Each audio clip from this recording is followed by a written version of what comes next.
Tanta la voglia di normalità che si rischia di perdere il senso del limite. Non è un liberi tutti la zona gialla, lo ha ripetuto fino allo sfinimento anche il presidente del Veneto Luca Zaia. Un appello che sembra caduto nel vuoto a guardare quanto accaduto sabato, soprattutto nel pomeriggio, e poi domenica nelle piazze del centro storico di Padova. Le famiglie che festeggiano quasi in privato il carnevale sono forse uno dei rari esempi di distanziamento attento. Preoccupate le massime autorità cittadine, dal prefetto al comune di Padova, che chiedono provvedimenti alla regione e al governo. Le immagini girate parlano chiaro.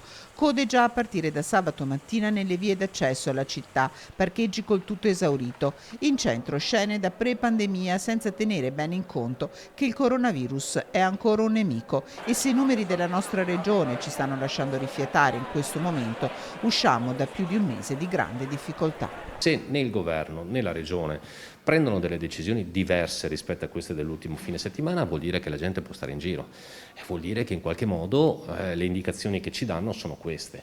È chiaro che noi da un punto di vista locale abbiamo sempre collaborato in maniera stretta col prefetto, con il questore e sapere che il prefetto è preoccupato di questa situazione, è logico che un confronto anche con loro ci sarà di sicuro e una decisione congiunta sarà presa di sicuro per il prossimo fine settimana.